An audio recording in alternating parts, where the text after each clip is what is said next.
On change de décor. Wonder Woman 1944, c'est le titre d'un film tourné entièrement en Normandie et qui vient d'être terminé. Ce moyen-métrage d'une trentaine de minutes a été diffusé en avant-première hier soir dans un cinéma de Cherbourg.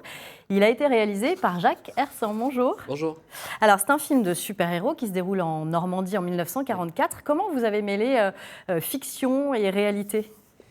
Ça n'a pas été évident, on s'est fait aider de conseillers militaires qui nous ont recommandé comment procéder pour retranscrire l'histoire de la meilleure des façons, et également toutes les associations de reconstitution, les Garants de la Mémoire, le Normandie Kampf Group, Jean Ferrolier qui a un local aussi, et puis après toute la partie comics, c'est mon bagage, et aussi avec les scénaristes, on est vraiment plutôt calé sur le sujet, quoi.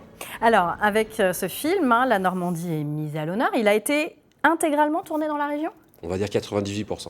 Voilà, 98%, c'est un des coproducteurs, Timmy Macaire, qui nous a recommandé de le tourner dans la région, ce qui a été une vraie plus-value pour le film, parce qu'on a été à Utah Beach, le château des Ravalais, Carneville, etc., etc.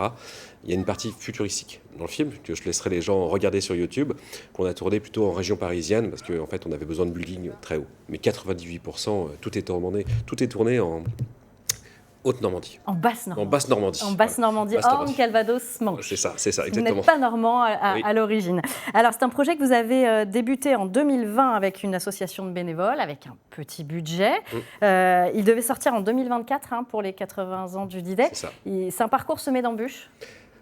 C'est 30 000 €, 200 personnes, donc 200 bénévoles qui ont participé au film pendant 6 ans. Donc, qui ont énormément donné de leur temps, de leur passion, qui ont énormément aidé. On les remercie encore. Et donc, manager ces 200 personnes pendant 6 ans, ça demande aussi de faire des compromis, de comprendre la vie de chacun. Parfois, on avait très envie de le sortir en 2024.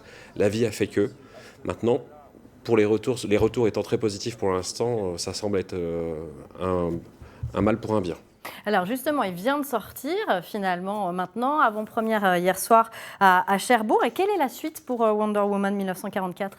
Nous, on a fait 4 diffusions en tout, en avant-première. On a fait Paris, Rennes, Fougères, en catimini et Cherbourg. C'était très important pour nous, Cherbourg. Il va sortir sur YouTube le 24 septembre sur la chaîne Multiverse Studio. À partir de là, on attendra de voir un petit peu la tendance, pas forcément le nombre de vues, mais plutôt la perception du film, si les gens aiment, s'ils ont compris les intentions, etc., etc. Et on envisagera peut-être une autre très grande diffusion à grande échelle, et pourquoi pas des conventions, des festivals ou autres. Mais vous ne devez pas faire en un mot d'argent avec ce film. Zéro. Parce que les droits... Exactement, ça appartient à DC Comics et Warner Bros. Donc on ne touche rien du tout sur la production, sur rien, sur ni la vente, ni quoi que ce soit. C'est vraiment de la pure passion. Merci Jacques Hersan d'avoir été avec nous ce midi.